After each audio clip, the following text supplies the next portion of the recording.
नमस्कार, मैं डॉक्टर रेणु कुमारी आज के इस वीडियो में आप सबका स्वागत करती हूँ। आज हम रुचिरा भाग 3 कक्षा 8 का प्रथमा पाठा सुभाषितानी का अध्ययन करेंगे। सुभाषितानी सु जमा भाषित दो शब्दों के योग से बना है।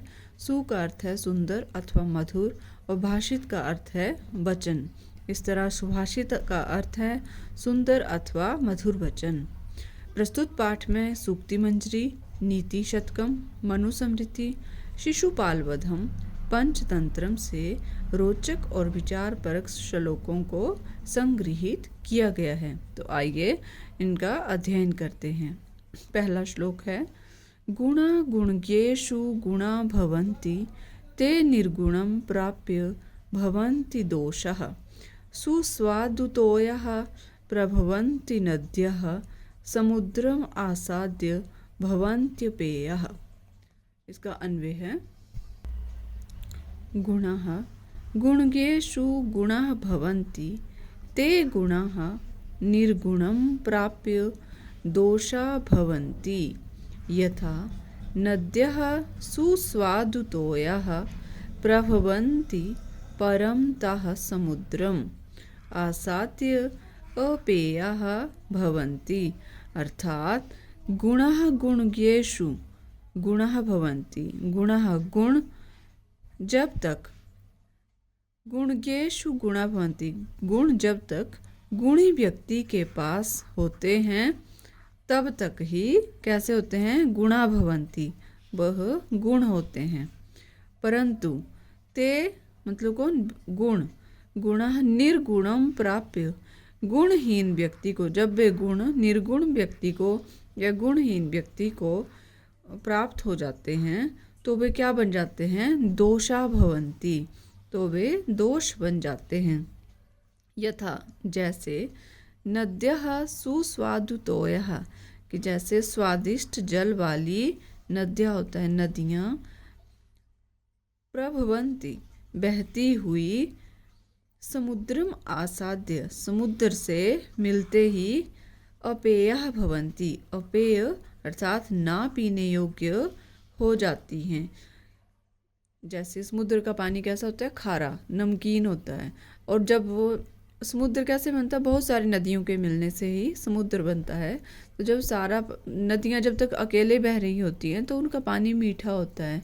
तो सब नदियों के पानी की कोई न कोई विशेषता होती है, परंतु जब वो सारा रास्ते में बहती हुई समुद्र के पास मिल जाती हैं तो वो कैसी हो जाती हैं, अपेय, अर्थात उनके पानी की वो क्वालिटी ख़त्म हो जाती है और वो कैसे हो जाता है, उनका पानी ना पीने योग्य हो जाता है। तो वैसे ही जो गुण है वो भी तब तक गुण कहलाते हैं जब तक वो किसी गुणी व्यक्ति के पास हैं, और यदि वही गुण किसी निर्गुण व्यक्ति के पास चले जाएं तो वो क्या बन जाते हैं, दोष बन जाते हैं।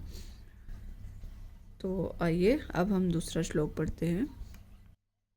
श्लोक नंबर 2, साहित्य संगीत कला विहीनः साक्षात्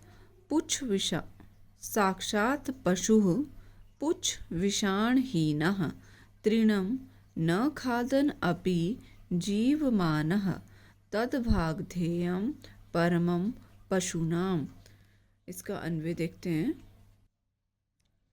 साहित्य संगीत कला विहीनः जनः पुच्छ विषाणहीनः साक्षात् पशुः अस्ति सः तृणं न खादन् अपि जीवमानः अस्ति तत्पशूनां परमं भागधेयम् अस्ति।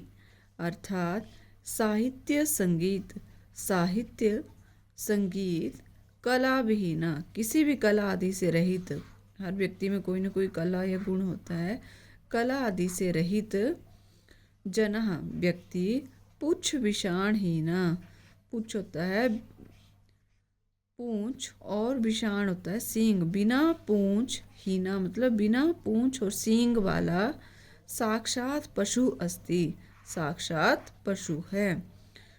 सह तृणम ना खादन अपि, वह घास ना खाकर भी, जीवमानः अस्ति जीवित है, तत्पशूनां परमं भागधेयम् अस्ति, यह उन पशुओं के लिए परमम भागधेयम सौभाग्य की बात है कि साहित्य, संगीत और कला से रहित व्यक्ति कैसा होता है, बिना पूंछ और सींग वाला साक्षात पशु है। ऐसा पशु जिसके ना तो पूंछ है और ना ही सींग है, और वह कैसा है, घास ना खाकर भी जीवित है।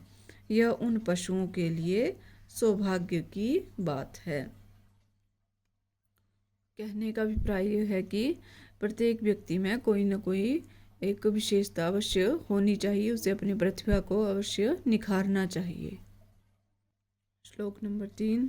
लुब्धस्य नश्यति यशः पिशुनस्य मैत्री नष्टक्रियस्य कुलम अर्थपरस्य धर्मः विद्याफलं व्यसनिनः कृपणस्य सौख्यं राज्यं प्रमथ सचिवस्य नराधिपस्य।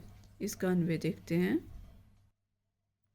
लुब्धस्य यशः पिशुनस्य मैत्री नष्टक्रियस्य कुलम अर्थपरस्य धर्मः व्यसनिनः विद्याफलं कृपणस्य सौख्यं प्रमथ सचिवस्य नराधिपस्य राज्यं नश्यति। अर्थात कि लुब्धस्य यशः, लुब्धस्य होता है लालची व्यक्ति का, लोभी, लुब्धस्य लालची व्यक्ति का, यशः यश क्या हो जाता है, नष्ट हो जाता है। पिशुनस्य मैत्री, पिशुनता होती है चुगलखोरी, पिशुनस्य मैत्री चुगलखोर की मित्रता, और नष्ट क्रियस्य कुलम, जो जिसकी सारी क्रियाएं नष्ट हो गई हो, जो कोई काम ना करता हो, अकर्मण्य व्यक्ति का क्या हो जाता है, कुल मतलब वंश नष्ट हो जाता है। अर्थपरस्य धर्मा, और धन के लोभी व्यक्ति का धर्म नष्ट हो जाता है।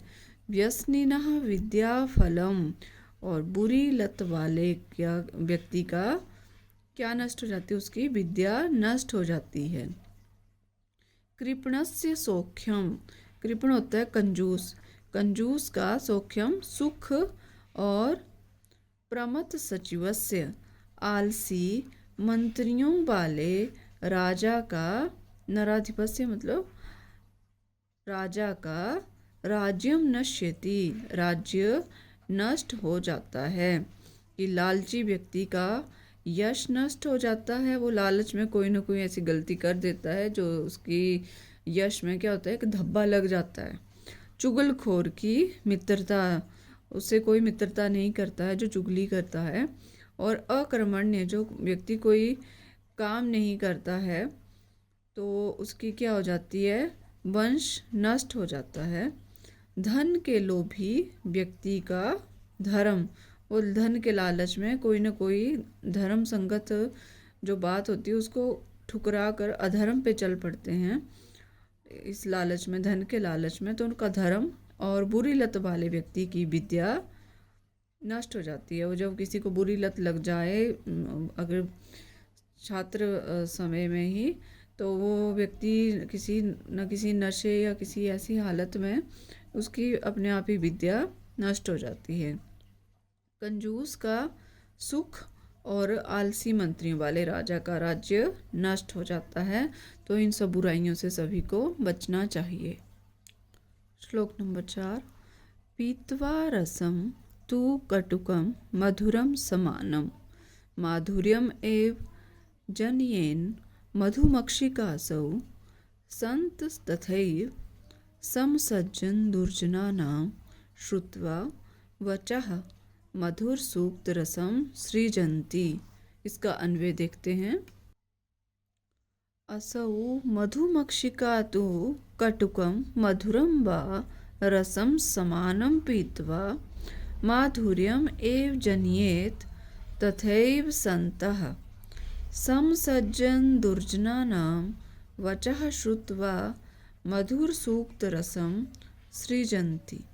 अर्थात असौ मधुमक्षिका, यह मधुमक्खी, असौ यह मधुमक्षिका मधुमक्खी, तू तो कटुकम कड़वा, मधुरम वा और मीठा, रसम समानम पीत्वा रस समान रूप से पीत्वा पीकर, माधुर्यम एव जनियेत मधुर रस अथवा शहद का ही जनियेत निर्माण करती है। तथैव उसी प्रकार संतः संत लोग समसज्जन दुर्जना नाम सज्जन और दुर्जनों की समसज्जन सज्जन और दुर्जनों की बातें समान रूप से सुनकर श्रुत्वा सुनकर मधुर सूक्त रसम सृजंती सदा मधुर सूक्त रस का निर्माण करते हैं, अर्थात मीठी वाणी ही बोलते हैं। कि जिस प्रकार मधुमक्खियाँ कैसे फूलों से कड़वा और मीठा रस समान रूप से पीकर निचोड़ में कैसा शहद निकलता है, शहद तो हमेशा मधुर ही होता है, मीठा ही होता है, मीठे शहद का ही मीठे रस अर्थात शहद का ही निर्माण करती हैं।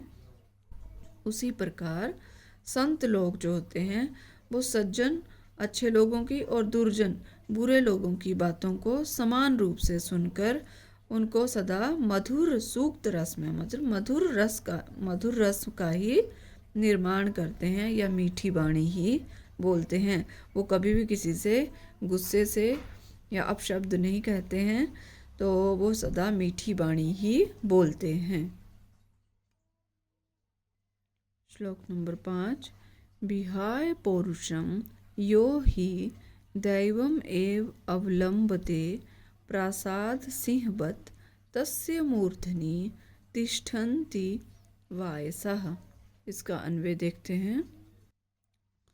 यो पौरुषम विहाय हि दैवम एव अवलंबते प्रासाद सिंहवत तस्य मूर्धनि वायसः तिष्ठन्ति, अर्थात जो पौरुषम विहाय जो व्यक्ति पौरुषम विहाय अपने पौरुष अर्थात परिश्रम को विहाय छोड़कर दैवम एव अवलंबते भाग्य का सहारा अवलंबते लेता है, प्रासाद सिंहवत उस व्यक्ति की स्थिति कैसी होती है। प्रासाद सिंहवत, प्रासाद होता है महलों में, सिंहवत बने हुए उस शेर की तरह हो जाती है। तस्य मूर्धनि जिसके सिर पर, मूर्धनि होता है सिर पर, वायसः तिष्ठन्ति, वायसा होता है कौए, तिष्ठन्ति बैठते हैं। कि जो व्यक्ति अपने पौरुष अर्थात परिश्रम को छोड़कर भाग्य का सहारा लेता है, उस व्यक्ति की स्थिति महलों में बने हुए उस शेर की तरह हो जाती है जिसके सिर पर कौए बैठते हैं। अभिप्राय यह है कि कौआ ऐसे जीवित शेर के सिर पर बैठने की कहाँ उसकी हिम्मत होगी, परंतु जो लोहे का या किसी धातु से बना हुआ शेर होगा तो उसके सिर पर कौआ भी बैठता है। वैसा ही वो दिखावे वाला जो शेर है, वैसी स्थिति हो जाती है कि व्यक्ति की भी कि अगर समय से वो परिश्रम ना करे और भाग्य के सहारे बैठा जाए तो उसका जो मेहनत है वो सही समय पर प्रयोग नहीं होती और डिग्रियां भी धरी की धरी रह जाती हैं। तो समय पर मेहनत करके उसका लाभ ले लेना चाहिए। श्लोक नंबर 6। पुष्प पत्र फल छाया मूल वल्कल दारु भी धन्या महीरूहा येषां विमुखम यान्ति नार्थिनः। इसका अन्वय है महीरूहा पुष्प पत्र फल छाया मूल वल्कल दारुभी धन्याः भवन्ति येषाम् अर्थिना विमुख न यान्ति। अर्थात महीरूहा पुष्प पत्र फल छाया कि महीरूहा अर्थात वृक्ष, पुष्प पत्र फूल, पत्र पत्ते, फल, छाया छाया को, मूल और जड़, मूल होता है जड़, वल्कल छाल, दारू भी लकड़ी आदि से युक्त पेड़ धन्यः भवन्ति, धन्य हैं। ऐसे पेड़ मतलब जिनकी विशेषताएं बताई गई हैं कि जो सभी गुणों से संपन्न हैं और जिसके कारण क्या होता है कि ये शाम अर्थिना, जिसके कारण अर्थिना होता है याचक, मांगने वाला, विमुख न यान्ति, कभी भी उनसे विमुख या निराश होकर नहीं जाते। अर्थात पेड़ों के पास दान करने के लिए बहुत कुछ है। वे अपने पास आने वाले व्यक्ति को कभी भी खाली हाथ नहीं लौटाते हैं। उनका हर एक चीज़ उनकी यूज़ हो जाती है, जैसे फूल, पत्ते, फल, छाया में भी व्यक्ति बैठता है, जड़, उनकी जड़ों से कई प्रकार की औषधियाँ बनती हैं, छाल, छाल से भी दवाइयाँ बनती हैं, लकड़ी आदि से युक्त पेड़ धन्य हैं कि जिनसे कारण कभी भी वो किसी को निराश नहीं करते, जो भी चाहिए वो उनसे मिल जाता है। तो ऐसे उनसे कभी भी लोग विमुख या निराश होकर नहीं जाते हैं और व्यक्ति को कभी भी वो खाली हाथ नहीं लौटाते हैं।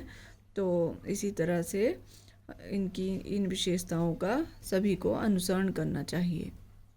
श्लोक नंबर 7। चिंतनीया हि विपदाम आदावेव प्रतिक्रिया न कूपखननम युक्तम प्रदीप्ते वहनिना गृहे। इसका अन्वय है हि विपदाम आदौ एव प्रतिक्रिया चिंतनीया गृहे वहनिना प्रदीप्ते कूपखननम न युक्तम। अर्थात ही विपदाम आदौ, मुसीबत आने से पहले ही, एव प्रतिक्रिया चिंतनीय, उसका प्रतिक्रिया समाधान चिंतनीय ढूंढ लेना चाहिए। गृहे वहनिना, कि मुसीबत आने के बाद उसका समाधान ढूंढना कैसा है, उसी प्रकार अनुचित है जैसे गृहे वहनिना, कि घर में आग लगने के बाद कुआं खोदना, कूप खननम नायुक्तम, कि मुसीबत आने से पहले उसका समाधान ढूंढ लेना चाहिए, कि हमें अनुमान कर लेना चाहिए कि हमें ऐसा कार्य करेंगे तो विपत्ति आ सकती है, और अगर विपत्ति आ गई तो उसका समाधान कैसे करेंगे, इस विषय में कहा है। तो यदि हमने उसका समाधान नहीं किया तो वही स्थिति हो जाती है कि जैसे घर में आग लगने पर कुआं खोदना, कि कुआं खोदते हैं, इसमें पानी भरेंगे, फिर आग बुझाएंगे, तब तक तो घर जल जाएगा। तो ऐसा नहीं करना चाहिए, हमें पहले ही सतर्क और सचेत रहना चाहिए। ये हैं इस पाठ से संबंधित शब्दार्थ। विद्यार्थी इनका अध्ययन अवश्य करें। इनके अध्ययन से पाठ को समझने में आसानी होगी। आइए प्रस्तुत पाठ का अभ्यास करते हैं। प्रश्न नंबर 1। पाठे दत्तानां पद्यानां सस्वर वाचनम कुरुत। पाठ में दिए गए पद्यों का सस्वर वाचन करें। इसका अध्ययन विद्यार्थी अवश्य स्वयं करें। प्रश्न नंबर 2। श्लोकांशेषु रिक्तस्थानानि पूरयत। श्लोक के अंश दिए गए हैं, इनके आधार पर जो हमने पाठ में श्लोक पढ़े उनके अंश हैं, तो उनके आधार पर रिक्त स्थान की पूर्ति करनी है। तो इनका अर्थ हमने पहले ही समझ लिया है, तो आइए पाठ के आधार पर अब हम इनके पूर्ति करें। क समुद्रम आसाद्य भवन्त्यपेयः। ख श्रुत्वा वचः मधुरसूक्तरसं सृजन्ति। तद्भागधेयं परमं पशूनां। विद्याफलं व्यसनिनः कृपणस्य सौख्यं। पौरुषं विहाय यः दैवम् एव अवलम्बते। चिन्तनीया हि विपदाम् आदावेव प्रतिक्रियः। प्रश्न नंबर 3। प्रश्नानाम् उत्तराणि एकपदेन लिखत। प्रश्नों का उत्तर एक पद में लिखें। क व्यसनिनः किम नश्यति। व्यसनी व्यक्ति का क्या नष्ट होता है। व्यसनिना विद्याफलम नश्यति। ख कस्य यशः नश्यति। किसका यश नष्ट होता है। लुब्धस्य लोभी व्यक्ति का यश नष्ट हो जाता है। मधुमक्षिका किम जनयति। मधुमक्खी क्या पैदा करती है। माधुर्यम या शहद। घ मधुर सूक्त रसम के सृजन्ति। मीठे वचन कौन कहते हैं। संतः संतजन। अर्थिना केभ्य विमुखा न यान्ति। कि याचक किनसे कभी निराश नहीं लौटते हैं। वो हैं महीरुहेभ्य या वृक्षेभ्य भी कह सकते हैं कि वृक्ष कभी भी किसी याचक को निराश नहीं लौटाते हैं। प्रश्न नंबर 4 अधोलिखित तद्भव शब्दानां कृते पाठात् चित्वा संस्कृत पदानि लिखत। कि जो तद्भव शब्द हैं उनको उनके आधार पर चुनकर जो हैं जो पाठ में शब्द आए हैं संस्कृत के वो लिखने हैं। कंजूस को कहते हैं कृपण। कड़वा कटुकम। पूंछ पुच्छः। लोभी लुब्धः। मधुमक्खी मधुमक्षिका। तिनका तृणम। प्रश्न नंबर 5 अधोलिखितेषु वाक्येषु कर्तृपदम क्रियापदम च चित्वा लिखत। यहाँ जो नीचे लिखे हुए वाक्य हैं उनमें से कर्तृपद और क्रियापद का चयन करें। यथा संतः मधुर सूक्त रसम सृजन्ति। यहाँ कर्ता कौन सा है। इसमें संतः और क्रिया है सृजन्ति। उसी तरह से निर्गुणम प्राप्य भवन्ति दोषः। यहाँ कर्ता है दोषः और क्रिया है भवन्ति। गुणज्ञेषु गुणा भवन्ति। कर्ता है गुणा और क्रिया है भवन्ति।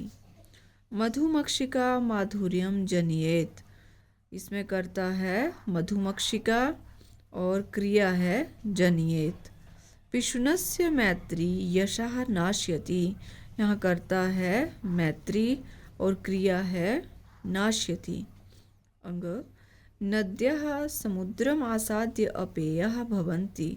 नदियाँ समुद्र के मिलने पर अपेय हो जाती हैं तो कर्ता है नद्यः और क्रिया भवन्ति। प्रश्न नंबर 6 रेखांकितानि पदानि आधृत्य प्रश्न निर्माणं कुरुत। रेखा से अंकित किए गए पदों के स्थान पर प्रश्न का निर्माण करें। गुणाः गुणज्ञेषु गुणाः भवन्ति। गुणा के स्थान पर आएगा के गुणज्ञेषु गुणा भवन्ति और प्रश्नवाचक चिन्ह। नद्याः सुस्वादुतोयाः भवन्ति। नदियों का जल मीठा होता है स्वाद होता है तो नद्या के स्थान पर आएगा काः सुस्वादुतोयः भवन्ति और प्रश्नवाचक चिन्ह। जहाँ रेखा से अंकित किया गया उसके स्थान पर ही हमने प्रश्नवाचक पद लिखना है और बाकी वाक्य पूरा वैसा ही रहेगा। लुब्धस्य यशः नश्यति। लोभी व्यक्ति का यश नष्ट हो जाता है तो किसका। कस्य यशः नश्यति और प्रश्नवाचक चिन्ह। मधुमक्षिका माधुर्यम एव जनयति। मधुमक्खियाँ शहद का या मीठा शहद का निर्माण करती हैं तो किसका निर्माण करते हैं। का माधुर्यम एव जनयति। कौन है जो मीठे को या शहद को उत्पन्न करता है और प्रश्नवाचक चिन्ह। तस्य मूर्धनि तिष्ठन्ति वायसः। उसके सिर पर कौवे बैठते हैं तो मूर्धनि के स्थान पर आएगा कुत्र या कस्मिन। कुत्र है अव्यय और मूर्धनि के स्थान पर आएगा कस्मिन। तस्य कस्य अथवा कस्मिन तिष्ठन्ति वायसः। प्रश्न नंबर 7 उदाहरणानुसार पदानि पृथक कुरुत। उदाहरण के अनुसार पदों को पृथक करें। यथा समुद्रम आसाद्य, समुद्रम जमा आसाद्य। माधुर्यम एव, माधुर्यम जमा एव। अल्पमेव, अल्पम जमा एव। सर्वम एव, सर्वम जमा एव। दैवम एव, दैवम जमा एव। महात्मनाम उक्ति, महात्मनाम जमा उक्ति। विपदाम आदावेव, विपदाम आदौ जमा एव। तो ये है हमारा पाठ सुभाषितानी। मैं आशा करती हूँ आपको मेरा बनाया हुआ वीडियो अवश्य पसंद आएगा। कृपया मेरे चैनल को लाइक, शेयर और सब्सक्राइब करना ना भूलें। मिलते हैं नेक्स्ट वीडियो में, तब तक के लिए धन्यवाद।